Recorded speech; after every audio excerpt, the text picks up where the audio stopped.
What's going on? It's Dave. You're listening to 94.3 The X No Co Alt. Today I'm sitting down with a fantastic artist who's been making waves in the alt scene for quite a while now. His new album, Pressure, came out last week. It's a pleasure for me to introduce Ekoh. How's it going, man? What's up, dude? Yeah, thanks for having me. I'm really excited to be here. What's going on? I don't know. I'm doing pretty good. Yeah. Nothing of note going on today. Yeah, it seems to be a relatively relaxed, normal, slow, like you said, slow news day going on. Slow news day today, pretty for good. sure. For sure. I feel like everybody has their interests and what they're into. But I feel like sometimes people maybe are interested in things that you wouldn't expect them to be. For example, I'm a big fan of roller coasters, weirdly. I'm just a big fan of them for some weird reason. Roller coasters are sick. Oh, it's yeah. totally understandable. For sure. But really what I want to know is what's something that you're into that people wouldn't really expect from you? That wouldn't expect from. I mean, I think a lot of my fans know a lot of the things that I'm into. I'm a big, like, I'm really into the skate scene still. Yeah. Like that's like one of the things from my childhood I never really let go of. I'm still super big in skateboarding, very involved with the scene and what's going on, and like still watching all the competitions and everything. So that's one thing I'm like big into, but that's not really mind blowing or something weird. I don't know.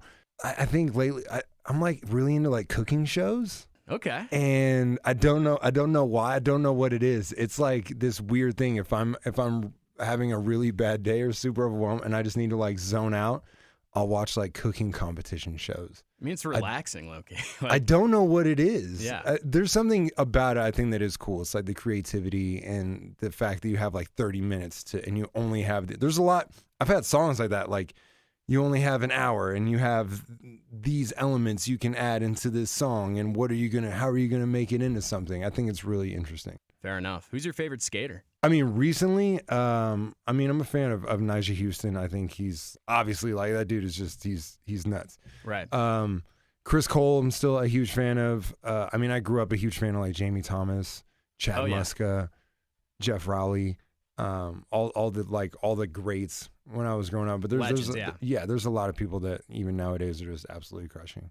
Man, Gangstar, R.I.P. Guru, man. So for me, it's pretty clear that you have like a number of different influences when it comes to your music. Creates a really unique blend of what I guess you could say like rock and like hip hop. What like inspires you to create music the way that you do in general? I don't know. I think for me, it always comes down to like the writing. The production sometimes can be secondary. I think if you're writing and you're speaking genuinely from whatever your own experiences or your own story or something you're going through or whatever you think is important to try and channel to people for them to connect with, or just for you to connect with the rest of the world, kind of like, shooting a flare up and hoping that people, see it and recognize it and understand it and go towards it. So when I'm making stuff, it's always been this evolution of sound and trying to add more elements in. And when I started making music, I started making hip hop because very much like skating, it's like something I could do by myself, an individual form of expression. I don't need anybody else to do it. I don't need a band. I don't need anything. I can download beats on YouTube and just write by myself. Nobody can tell me how to do it, what to do it, when to do it. Yeah. And I started, I was a big fan of just underground hip hop, which was like Atmospheres and your Tech Nines and Sage Francis and people like that and Jedi Mind Tricks. And so I just wanted to be able to do what I could on my own. And I also grew up a big fan of like your Slipknots and Linkin Park and Papa Roach. But I was always like, I can't do that because I don't have the resources. Like I don't have a band. I don't have that. I don't even know if my voice can do those things. So I'm going to stay in my lane and do what I can here. And the more I've evolved as a songwriter and the more I've evolved just as a musician and trying new things, and boredom helps a lot in evolution, because I would just get bored in what I was doing and it was like, okay, I need to push the boundary. What else can we do that's different and unique and fun?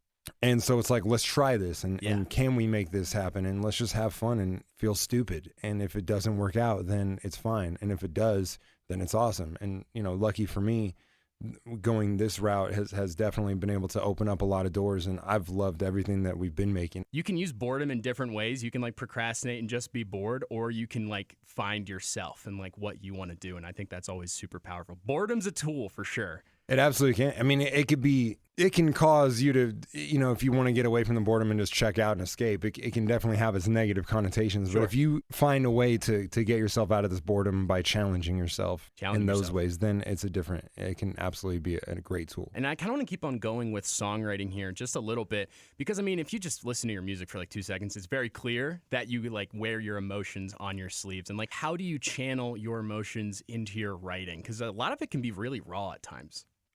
For me, I've always been like, well, what else am I going to write about? Like, who else's story am I going to tell? Like, I don't really know where else to go with it. So for me, a lot of times it's in the rewriting that a lot of this stuff happens, because I'll write just a skeleton of a song or an idea or lines for something that makes sense. And then I'll have to go back in and be like, okay, where am I not being honest? Where can I go deeper? Where can I be more real? Where could I be a little more vulnerable and really kind of push myself to just tell my own story? Where can I be more specific is really what it comes down to for a lot of the writing that I'm doing. You think that people don't care about your story. A lot of people think that, like, what's so special about my story? There's nothing unique here, but that's not true. You're the only one that's lived your life through your eyes, and you have your own unique experience that does connect with other people. And so that's what I've always gone into every song thinking about. I just want to keep on doing a few more questions here. Sure. You've worked with Vans in the past before. Yes. Really cool collaboration. Yeah. Love Vans. Great shoes. As a skater as well, that probably had to be huge for you. Yeah, I mean, my favorite shoe growing up was the Rowleys. That was my shoe. I got tackled in the parking lot of a skate shop for trying to steal a pair of these shoes when I was like 14 years old. To be able to have an actual like legitimate shoe collaboration with Vans, and then when we sat down and they were like, what shoe do you want? And I'm like, I know I can't get it, but I want the Rowleys. That's my shoe. And it's not only that, but it's hard to find. You can't find them anywhere. They're hard to get. So they were like, yeah, we can't do that. And I was like, yeah, noted. So whatever. The next week I met with the designer over Zoom. So we were like thinking of all the colorways and different stuff. And he pulled up the template and it was the Rowleys. And I was like, dude, I thought we couldn't do this. And he's like, dude, we'll do whatever we want. It's fine. We talked to him. We're good to go. I was like, sick. Still